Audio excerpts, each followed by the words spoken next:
Conceitos em ciências. Eletromagnetismo. O princípio do motor.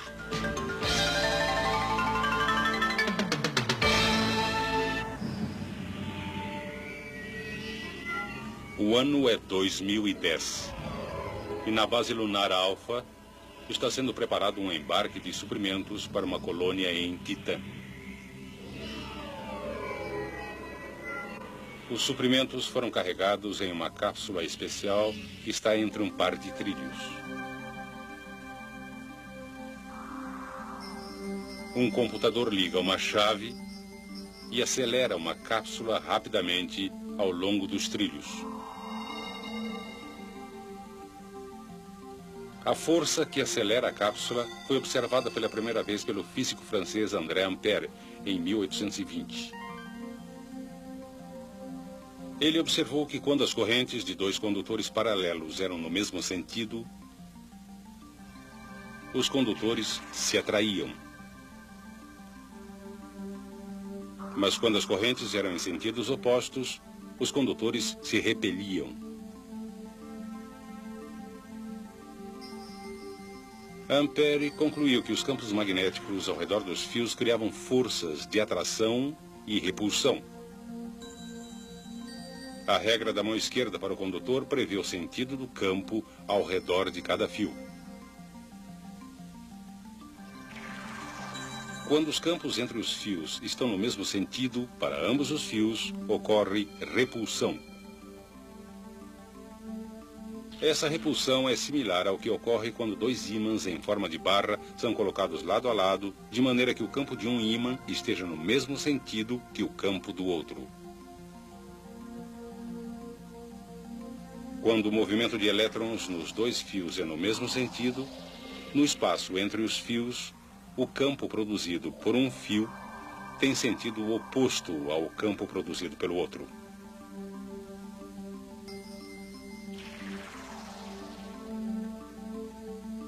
O resultado é que os fios se atraem. Novamente, isso é similar a dois ímãs em forma de barra colocados de tal maneira que os campos entre os mesmos tenham sentidos opostos. Esses princípios explicam o mecanismo usado para lançar a cápsula de suprimentos. O lançador, denominado canhão de trilhos, consiste de dois trilhos que podem conduzir valores muito altos de corrente. A própria cápsula de suprimentos também é um bom condutor. Quando o canhão de trilhos é ativado, uma corrente muito alta flui por um trilho, passa para o outro através da cápsula e retorna, completando o circuito. Devido aos campos que interagem, existe uma grande força tentando separar os trilhos, mas eles são fixados com segurança e não podem se mover. O campo produzido pela corrente que passa através da cápsula fica no mesmo sentido que o campo entre os trilhos. Isso resulta em uma força repulsiva que empurra a cápsula. E como a cápsula não é fixa, a força que atua na mesma pode impulsioná-la ao longo dos trilhos a uma velocidade cada vez maior.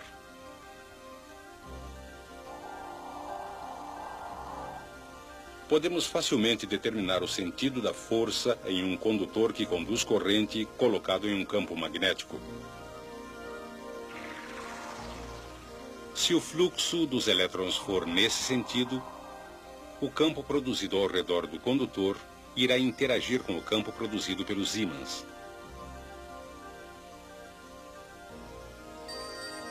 Como os dois campos estão no mesmo sentido acima do condutor, o condutor é repelido para baixo. Se o sentido do fluxo dos elétrons for invertido, o campo ao redor do condutor também inverte. Os campos estão agora no mesmo sentido abaixo do condutor, e o condutor é repelido para cima. Chamamos este efeito de o princípio do motor. O princípio do motor é uma das aplicações mais importantes da descoberta do eletromagnetismo por Hans Christian Ørsted. Mas foi o inglês Michael Faraday quem, em 1821, juntou tudo e desenvolveu o primeiro motor eletromagnético. O princípio do motor diz que, se um condutor que conduz corrente for colocado em um campo magnético externo, ele será submetido a uma força que é perpendicular tanto ao sentido do movimento dos elétrons como ao campo magnético externo.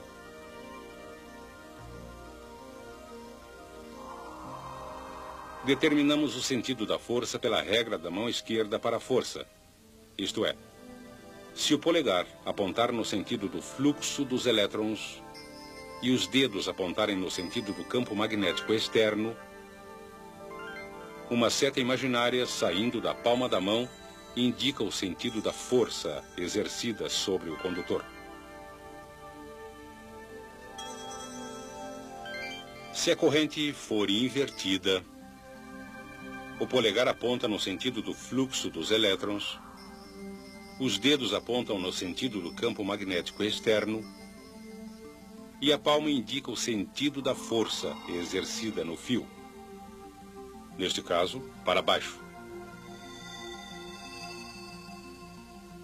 O princípio do motor recebeu esse nome porque sua primeira aplicação foi no projeto de motores elétricos. Uma espira de fio levando uma corrente é colocada entre polos magnéticos.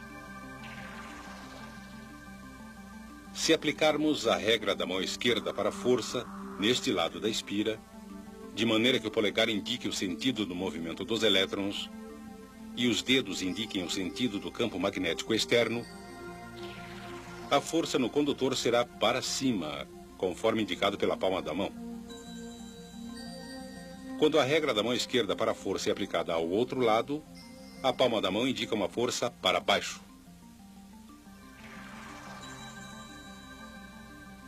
Essas duas forças farão com que a espira gire ao redor de um eixo, até que a espira esteja vertical.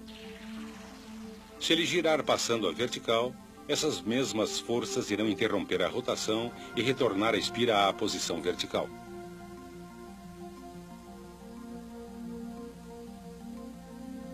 Mas, para executar trabalho, a espira deve continuar a girar. Podemos fazer isso com facilidade, dirigindo o movimento dos elétrons por um anel dividido chamado comutador, que está em contato com escovas de grafite.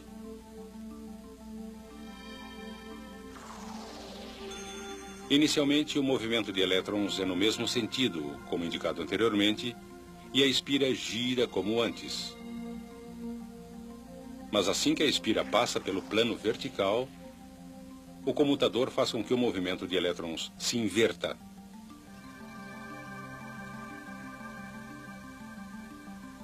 E isto inverte o sentido das forças nos lados da espira, fazendo a espira continuar a girar.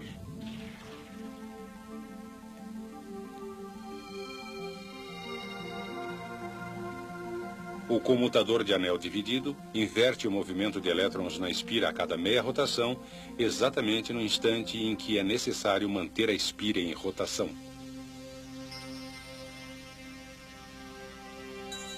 Normalmente, usamos energia elétrica para fazer o motor funcionar. Mas poderíamos usar o motor para produzir energia elétrica?